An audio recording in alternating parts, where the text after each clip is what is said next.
नमस्कार, मैं हूं शंभू कुमार और आप देख रहे हैं अपना यूट्यूब चैनल मैथमेटिक्स आइडिया। और आज हम लोग एनसीईआरटी मैथमेटिक्स बुक से क्लास 8 चैप्टर 7 राशियों की तुलना के अंतर्गत प्रश्नावली 7.3 के अंतर्गत चक्रवृद्धि ब्याज को हम लोग समझेंगे। चक्रवृद्धि ब्याज से संबंधित कुछ टर्म को समझेंगे, उसके बाद हम लोग प्रश्नावली 7.3 के प्रश्नों को हल करेंगे। मूलधन वह धन जो उधार लिया जाता है या कर्ज लिया जाता है। दर प्रति 100 रुपया में दी या ली जाने वाली राशि, जैसे 5% अर्थात 5 रुपये प्रति 100 रुपये या 5 रुपये प्रति सैकड़ा। समय धन जितने दिन, माह या वर्ष के लिए कर्ज लिया जाता है। ब्याज निश्चित समय के बाद मूलधन के अतिरिक्त निश्चित राशि जो दी जाती है ब्याज कहलाती है। अब हम लोग ब्याज और चक्रवृद्धि ब्याज में अंतर समझेंगे। जब ब्याज की राशि का परिकलन पिछले वर्ष के ब्याज सहित मूलधन पर यानी कुल राशि पर किया जाता है, यह प्रक्रिया समय समाप्ति तक लगातार चलती है, तो इस प्रकार के ब्याज को ब्याज का संयोजन या चक्रवृद्धि ब्याज कहलाता है। जैसे कोई धन लिया गया है तो वह मूलधन कहलाएगा। एक वर्ष के बाद कुछ ब्याज की राशि होगी, वह वर्ष के अंत में मिश्रधन हो जाएगी, लेकिन अगले वर्ष के लिए अर्थात दूसरे वर्ष के लिए वह मिश्रधन ब्याज समेत कुल राशि मूलधन हो जाएगी और उस पर ब्याज का परिकलन किया जाएगा। फिर अगले वर्ष ब्याज समेत जो राशि होगी मिश्रधन, वह तीसरे वर्ष के लिए मूलधन हो जाएगी और ब्याज का परिकलन किया जाएगा इस मिश्रधन यानी मूलधन पर। इस प्रकार ब्याज का परिकलन मिश्रधन पर किया जाता है, यानी ब्याज का ब्याज लिया जाता है और वर्ष के अंत में जो मिश्रधन होगा वह देय राशि होगी। इसके बीच में मिश्रधन मूलधन में परिवर्तित हो जाएगा। इस प्रकार की प्रक्रिया अंतिम समय तक यानी यह प्रक्रिया समय समाप्ति तक लगातार चलती रहती है।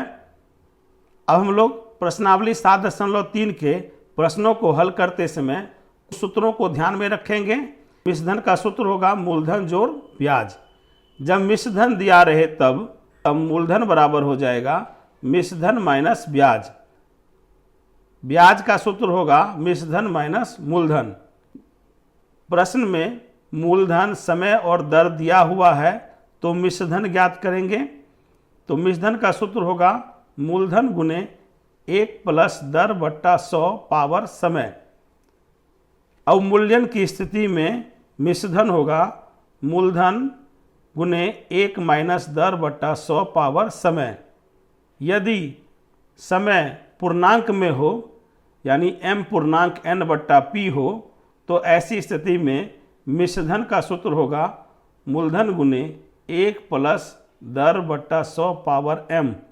पूर्ण संख्या जो होगी वह पावर में हो जाएगी और भिन्न संख्या जो होगी वह दर के साथ में गुना हो जाएगी, यानी 1 जोड़ दर गुने n/p बट्टा 100। यदि दर की स्थिति प्रतिवर्ष अलग अलग हो तो उसे हम लोग R1, R2, R3 मान लेते हैं, या इससे ज़्यादा भी हो सकती है तो उसे R4 मान लेंगे। ऐसी स्थिति में मिश्रधन का सूत्र होगा मूलधन गुने 1 प्लस R1 बट्टा 100 गुने 1 प्लस R2 बट्टा 100 गुने 1 प्लस R3 बट्टा 100। अब हमें ध्यान रखना है कि प्रश्न में किसी वर्ष वृद्धि होती है तो किसी वर्ष कमी होती है, तो दर वृद्धि के लिए चिन्ह का यहाँ प्रयोग हम लोग प्लस में करेंगे और दर ह्रास या कमी के लिए चिन्ह का प्रयोग यहाँ पर प्लस की जगह माइनस का करेंगे। आशा करता हूँ कि आप लोग एनसीईआरटी की किताब के अलावे अन्य प्रकाशन की किताबों के प्रश्नों को इन सभी सूत्रों के द्वारा हल कर सकते हैं। यदि आपने अभी तक चैनल को सब्सक्राइब नहीं किया है तो कृपया चैनल को सब्सक्राइब कर लें, वीडियो को लाइक करें, ज़्यादा से ज़्यादा शेयर करें और वीडियो के बारे में अपनी प्रतिक्रिया कमेंट बॉक्स में अवश्य दें। आइए हम लोग प्रश्नावली 7.3 के प्रश्नों को हल करते हैं। प्रश्न संख्या 1, 5% वार्षिक दर से बढ़ते हुए वर्ष 2003 के अंत में एक स्थान की जनसंख्या 54,000 हो गई। निम्नलिखित को ज्ञात करेंगे। पहला भाग है वर्ष 2001 में जनसंख्या। यहाँ पर वर्ष 2003 की जनसंख्या दी हुई है और हमें वर्ष 2001 की जनसंख्या ज्ञात करनी है, यानी 2 वर्ष पूर्व की जनसंख्या ज्ञात करनी है। तो यह वर्तमान जनसंख्या है और हमें पूर्व की जनसंख्या ज्ञात करनी है, यानी मूलधन हमें ज्ञात करना है और यह मिश्रधन होगा। तो इस प्रकार आइए हम लोग प्रश्न को हल करते हैं। प्रश्न संख्या 1 के पहले भाग में वर्ष 2003 की जनसंख्या अर्थात मिश्रधन 54,000 दी हुई है। वृद्धि दर 5% वार्षिक है। समय हमें 2 वर्ष पूर्व ज्ञात करना है, तो 2003 माइनस 2001 यानी 2 वर्ष होगी। वर्ष 2001 की जनसंख्या यानी पूर्व की जनसंख्या अर्थात मूलधन ज्ञात करनी है। यहाँ हमने उसे x मान लिया है। अब हम लोग मिश्रधन का सूत्र का प्रयोग करते हैं, तो लिखेंगे मिश्रधन बराबर मूलधन गुना 1 प्लस दर बट्टा 100 पावर समय। मिश्रधन है 54,000, मूलधन हो गया x गुने 1 प्लस 5 बट्टा 100 पावर समय हो गया 2। इसको काटते हैं, 5 एकम 5, 20 पंचे 100। हल करेंगे 54,000 बराबर x गुने एलसीएम लेंगे तो 20 हो जाएगा। 20 जोड़ 1 पावर समय हो जाएगा 2। हल करते हैं 54,000 बराबर x गुने 21 बट्टा 20 गुने 21 बट्टा 20, क्योंकि पावर 2 है। हम लोग x को दाहिनी तरफ ही रहने देंगे और 21 बट्टा 20 को बाईं तरफ ले जाते हैं। 20 हर में है, यहाँ अंश में गुना हो जाएगा और 21 अंश में है, पक्ष बदलने पर हर में हो जाएगा। इस प्रकार x बराबर 54,000 गुने 20 गुने 20 बट्टा 21 गुने 21। इसे हम लोग हल करेंगे। 21 में 3 से भाग देते हैं तो 7 बार में कट जाएगा और यह 54 18 बार में भाग लग जाएगा। इस प्रकार 54,000 18,000 बार में कट जाएगा। फिर हम लोग 21 को 3 से भाग देते हैं, 7 बार में भाग लग जाएगा और 18,000 6,000 बार में कट जाएगा। अब हम लोग हल करते हैं। 2 गुने 2 4 गुने 6 24, 3 शून्य 4 1 5, 5 शून्य लिख देंगे बट्टा 49। अब हम लोग इसे भाग लगाते हैं तो इसका भागफल आता है 48,979.59। इस प्रकार मूलधन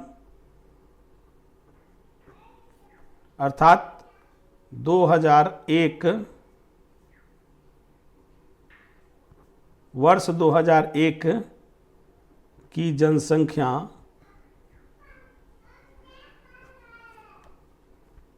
दशमलव के बाद 5 है, तो इसका सन्निकट मान हो जाएगा 48,980 लगभग। इस प्रकार प्रश्न संख्या 1 का पहला भाग हल हो चुका है। 5% वार्षिक दर से बढ़ते हुए वर्ष 2003 के अंत में एक स्थान की जनसंख्या 54,000 हो गई।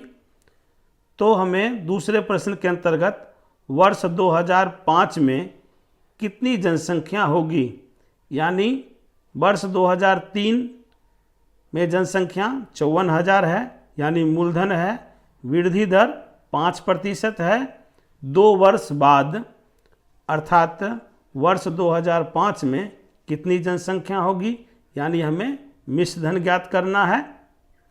मिश्र धन का सूत्र हो जाएगा मिश्र धन बराबर मूलधन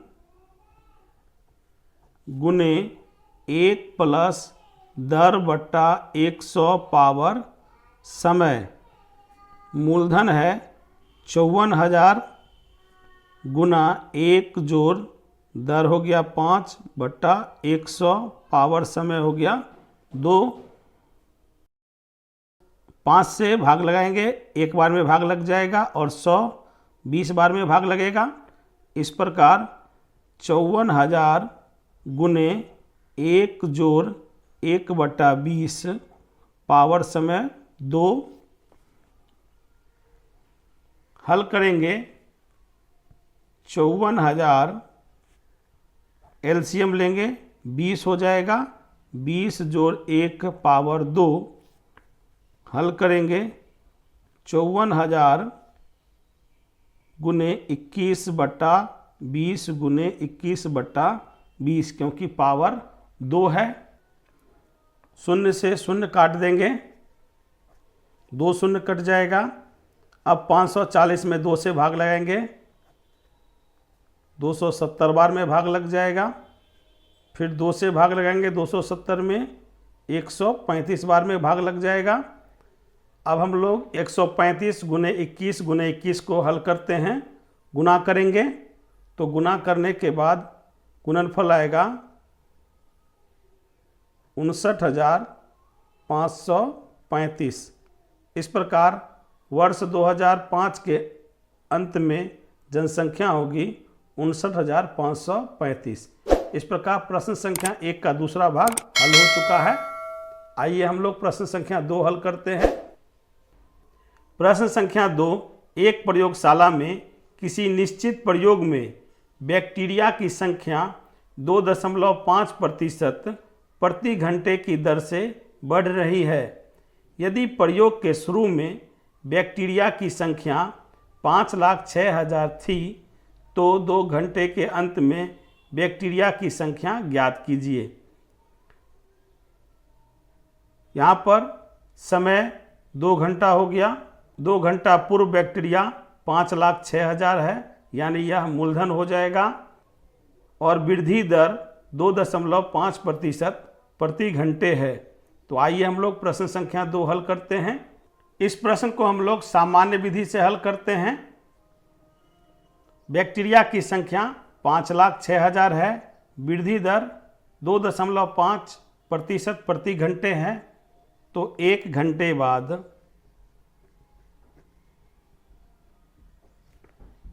वृद्धि बराबर 5,06,000 गुने 2.5%। हल करेंगे 5,06,000 गुने 2.5 बट्टा 100%, हटाएंगे तो 100 हो जाएगा। अब दशमलव को हटाते हैं तो बट्टा में 10 हो जाएगा। शून्य से शून्य काट देते हैं, 3 शून्य कट जाएगा। अब हम लोग 506 गुने 25 करते हैं तो गुणनफल 12,650 प्राप्त होता है। एक घंटे बाद बैक्टीरिया की संख्या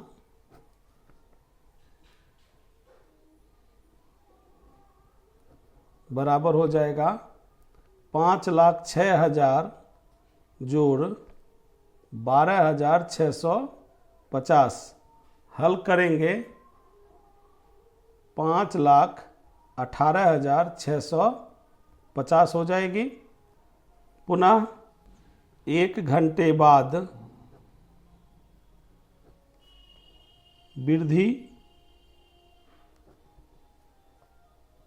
5,18,650 गुना 2.5%। हल करेंगे 5,18,650 गुने प्रतिशत हटाएंगे 100 हो जाएगा, डेसिमल हटाएंगे 10 हो जाएगा, शून्य से शून्य काट देते हैं। अब हम लोग 51,865 को 25 से गुना करते हैं तो 12,96,625 प्राप्त होता है बट्टा 100। हल करेंगे 12,966.25 प्राप्त होता है। इस प्रकार 2 घंटे बाद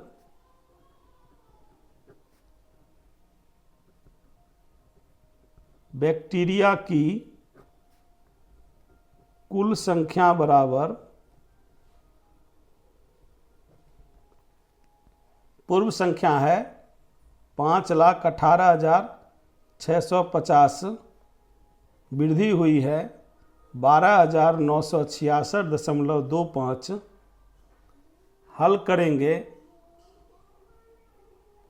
5,31,616.25 यानी 5,31,616 लगभग। इस प्रकार प्रश्न संख्या 2 हल हो चुका है। आशा करता हूं कि आप लोग यह प्रश्न अच्छी तरीके से समझ चुके होंगे। इसे मैंने सामान्य विधि से हल किया है, आप लोग इसे सूत्र विधि से भी हल कर सकते हैं। प्रश्न संख्या 3, एक स्कूटर 42,000 रुपये में खरीदा गया, 8% वार्षिक दर से इसके मूल्य का अवमूल्यन हो गया। 1 वर्ष बाद स्कूटर का मूल्य ज्ञात कीजिए। अवमूल्यन का अर्थ होता है मूल्य में कमी होना या घट जाना। आइए हम लोग प्रश्न हल करते हैं। प्रश्न संख्या 3 में स्कूटर का प्रारंभिक मूल्य अर्थात मूलधन है 42,000 रुपये, अवमूल्यन दर है 5%, वार्षिक समय है 1 वर्ष। 1 वर्ष बाद इसका मूल्य ज्ञात करना है, यानी मिश्र धन हमें ज्ञात करना है।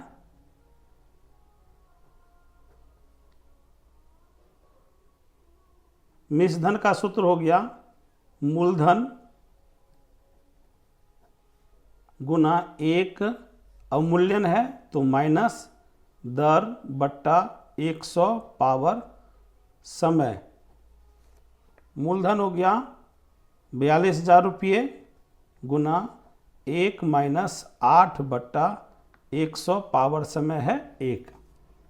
हल करेंगे 42,000 गुने 100 माइनस 8 बट्टा 100 पावर समय 1। हल करेंगे 42,000 गुने 92 बट्टा 100 पावर 1 है तो ऐसे ही लिख देंगे। शून्य से शून्य को काट देते हैं, 420 को 92 से गुना करते हैं तो 38,640 रुपये प्राप्त होता है। यह 1 वर्ष बाद स्कूटर का मूल्य हो जाएगा। 1 वर्ष बाद स्कूटर का मूल्य 38,640 रुपये हो जाएगा। इसे हम लोग सामान्य विधि से भी हल कर सकते हैं। सामान्य विधि से हल करते हैं तो 1 वर्ष बाद मूल्य में कमी 42,000 गुना 8 बट्टा 100, शून्य से शून्य काट देंगे, 0, 8 दूना 16, 8 चौक 32, 1 33, यानी 3,360 रुपये की कमी होगी। तो 1 वर्ष बाद स्कूटर का मूल्य प्रारंभिक मूल्य हो गया 42,000 रुपये माइनस कमी मूल्य हो गया 3,360 रुपये, घटाएंगे तो 38,640 रुपये प्राप्त होगा। इस प्रकार 1 वर्ष बाद स्कूटर का मूल्य 38,640 रुपये हो जाएगा। इस प्रकार प्रश्न संख्या 3 हल हो चुका है। आशा करता हूं कि आप लोग प्रश्नावली 7.3 के सभी प्रश्नों को अच्छी तरीके से समझ चुके होंगे। यदि आपने अभी तक चैनल को सब्सक्राइब नहीं किया है तो कृपया चैनल को सब्सक्राइब कर लें, वीडियो को लाइक करें, ज़्यादा से ज़्यादा शेयर करें और वीडियो के बारे में अपनी प्रतिक्रिया कमेंट बॉक्स में अवश्य दें। आप लोग वीडियो कहां से देख रहे हैं यह बताने का कष्ट करेंगे। धन्यवाद।